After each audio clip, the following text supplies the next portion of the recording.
Joshua 10. The sun stands still.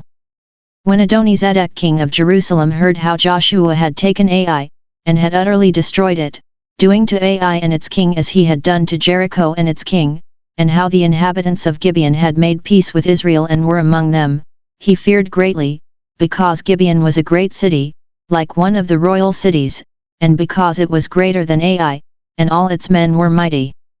So Adoni-Zedek king of Jerusalem sent to Hoam king of Hebron, to Piram king of Jarmuth, to Japhiah king of Lachish, and to Debir king of Eglon, saying, Come up to me, and help me, and let us smite Gibeon, for it has made peace with Joshua and with the people of Israel.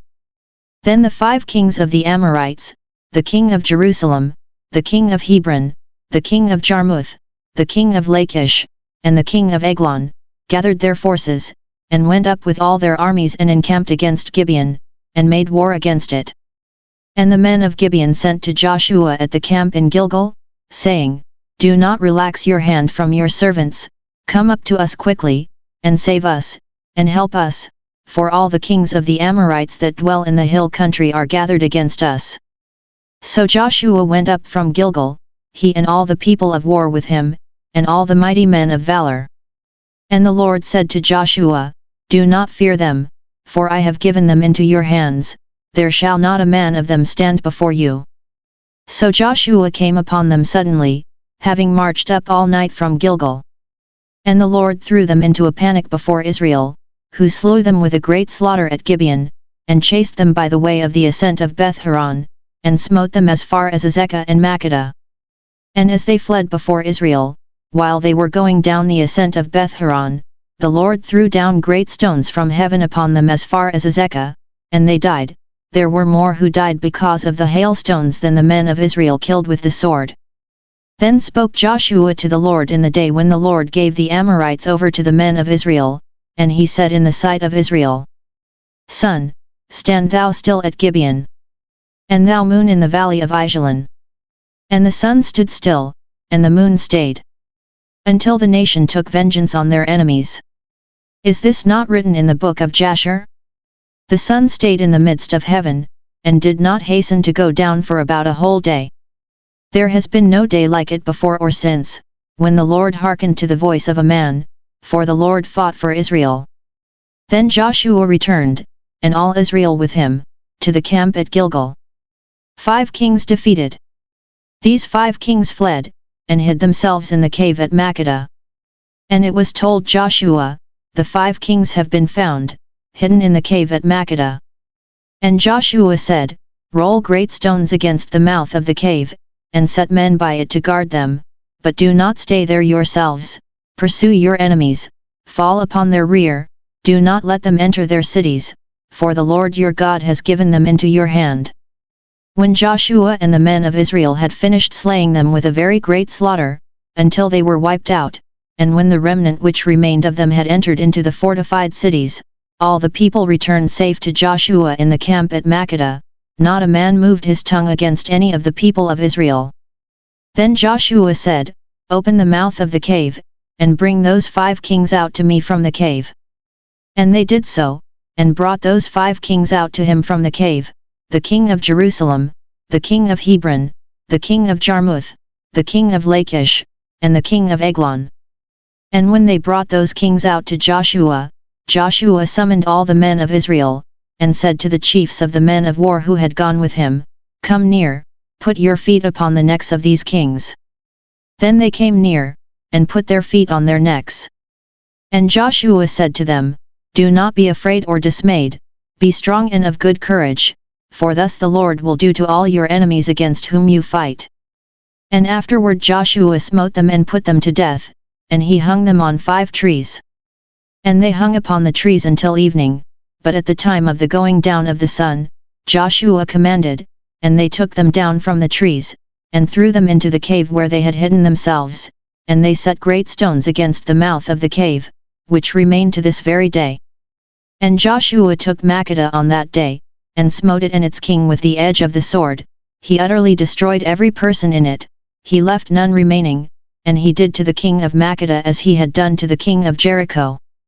Then Joshua passed on from Makkedah, and all Israel with him, to Libnah, and fought against Libnah, and the Lord gave it also and its king into the hand of Israel, and he smote it with the edge of the sword, and every person in it, he left none remaining in it, and he did to its king as he had done to the king of Jericho. And Joshua passed on from Libnah, and all Israel with him, to Lachish, and laid siege to it, and assaulted it, and the Lord gave Lachish into the hand of Israel, and he took it on the second day, and smote it with the edge of the sword, and every person in it, as he had done to Libnah. Then Horam king of Gezer came up to help Lachish, and Joshua smote him and his people, until he left none remaining. And Joshua passed on with all Israel from Lachish to Eglon, and they laid siege to it, and assaulted it, and they took it on that day, and smote it with the edge of the sword, and every person in it he utterly destroyed that day, as he had done to Lachish. Then Joshua went up with all Israel from Eglon to Hebron, and they assaulted it, and took it, and smote it with the edge of the sword, and its king and its towns, and every person in it, he left none remaining, as he had done to Eglon, and utterly destroyed it with every person in it. Then Joshua, with all Israel, turned back to Debir and assaulted it, and he took it with its king and all its towns, and they smote them with the edge of the sword, and utterly destroyed every person in it, he left none remaining, as he had done to Hebron and to Libnah and its king, so he did to Debir and to its king. So Joshua defeated the whole land, the hill country and the Negeb and the lowland and the slopes, and all their kings, he left none remaining, but utterly destroyed all that breathed, as the Lord God of Israel commanded. And Joshua defeated them from Kadesh Barnea to Gaza, and all the country of Goshen, as far as Gibeon. And Joshua took all these kings and their land at one time, because the Lord God of Israel fought for Israel. Then Joshua returned, and all Israel with him, to the camp at Gilgal. Joshua 11. The united kings of northern Canaan defeated. When Jabin king of Hazor heard of this, he sent to Jobab king of Madon, and to the king of Shimron, and to the king of Akshaph, and to the kings who were in the northern hill country, and in the Arabah south of Chinnereth, and in the lowland, and in Naphat Dor on the west, to the Canaanites in the east and the west, the Amorites, the Hittites, the Perizzites, and the Jebusites in the hill country, and the Hivites under Hermon in the land of Mizpah. And they came out, with all their troops, a great host, in number like the sand that is upon the seashore, with very many horses and chariots. And all these kings joined their forces, and came and encamped together at the waters of Merom, to fight with Israel. And the Lord said to Joshua, Do not be afraid of them, for tomorrow at this time I will give over all of them, slain, to Israel. You shall hamstring their horses, and burn their chariots with fire. So Joshua came suddenly upon them with all his people of war, by the waters of Merom, and fell upon them. And the Lord gave them into the hand of Israel, who smote them and chased them as far as Great Sidon and Misrephoth-Maim, and eastward as far as the valley of Mizpeh, and they smote them, until they left none remaining. And Joshua did to them as the Lord bade him, he hamstrung their horses, and burned their chariots with fire. And Joshua turned back at that time, and took Hazor, and smote its king with the sword, for Hazor formerly was the head of all those kingdoms. And they put to the sword all who were in it, utterly destroying them, there was none left that breathed, and he burned Hazor with fire. And all the cities of those kings, and all their kings, Joshua took, and smote them with the edge of the sword, utterly destroying them, as Moses the servant of the Lord had commanded. But none of the cities that stood on mountains did Israel burn, except Hazor only, that Joshua burned. And all the spoil of these cities and the cattle, the people of Israel took for their booty, but every man they smote with the edge of the sword, until they had destroyed them, and they did not leave any that breathed. As the Lord had commanded Moses his servant, so Moses commanded Joshua, and so Joshua did, he left nothing undone of all that the Lord had commanded Moses. Summary of Joshua's conquests.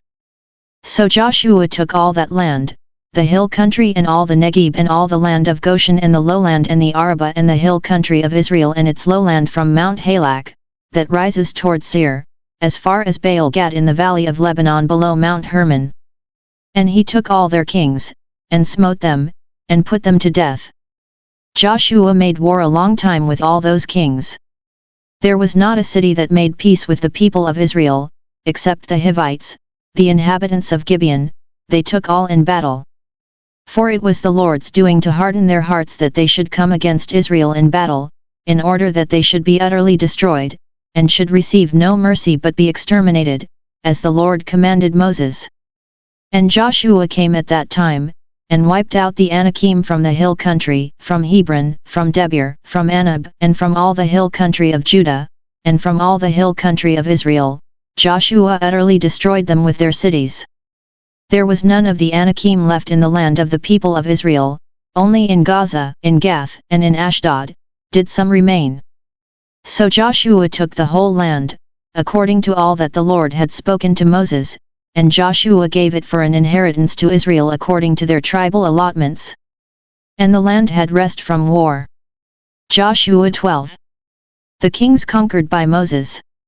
Now these are the kings of the land, whom the people of Israel defeated, and took possession of their land beyond the Jordan toward the sun rising, from the valley of the Arnon to Mount Hermon, with all the Arabah eastward, Sihon king of the Amorites who dwelt at Heshbon, and ruled from Aroer, which is on the edge of the valley of the Arnon, and from the middle of the valley as far as the river Jabbok, the boundary of the Ammonites, that is, half of Gilead, and the Arabah to the sea of Chinnereth eastward, and in the direction of Beth-Shemoth, to the sea of the Arabah, the Salt Sea, southward to the foot of the slopes of Pisgah, and Og king of Bashan, one of the remnant of the Rephaim, who dwelt at Ashtaroth and at Edrei and ruled over Mount Hermon and Salcah and all Bashan to the boundary of the Geshurites and the Maacathites, and over half of Gilead to the boundary of Sihon king of Heshbon. Moses, the servant of the Lord, and the people of Israel defeated them, and Moses the servant of the Lord gave their land for a possession to the Reubenites and the Gadites and the half-tribe of Manasseh. The kings conquered by Joshua. And these are the kings of the land whom Joshua and the people of Israel defeated on the west side of the Jordan, from Baal-Gad in the valley of Lebanon to Mount Halak, that rises toward Seir, and Joshua gave their land to the tribes of Israel as a possession according to their allotments, in the hill country, in the lowland, in the Arabah, in the slopes, in the wilderness, and in the Negeb, the land of the Hittites, the Amorites, the Canaanites, the Perizzites, the Hivites, and the Jebusites. The king of Jericho, 1. The king of Ai, which is beside Bethel, 1. The king of Jerusalem, 1. The king of Hebron, 1. The king of Jarmuth, 1. The king of Lachish, 1. The king of Eglon, 1. The king of Gezer, 1. The king of Debir, 1. The king of Geder, 1. The king of Hormah, 1. The king of Arad, 1. The king of Libnah, 1. The king of Adullam, 1. The king of Makkedah, 1. The king of Bethel, 1. The king of Tappuah, 1. The king of Heper, 1. The king of Aphek, 1. The king of Lasharon, 1. The king of Madon, 1. The king of Hazor, 1. The king of Shimron Meron, 1. The king of Akshaph, 1. The king of Taanach, 1. The king of Megiddo, 1. The king of Kadesh, 1. The king of Jonam in Carmel, 1. The king of Dor in Naphath Dor, 1. The king of Goyim in Galilee, 1. The king of Tirzah, 1. In all, 31 kings.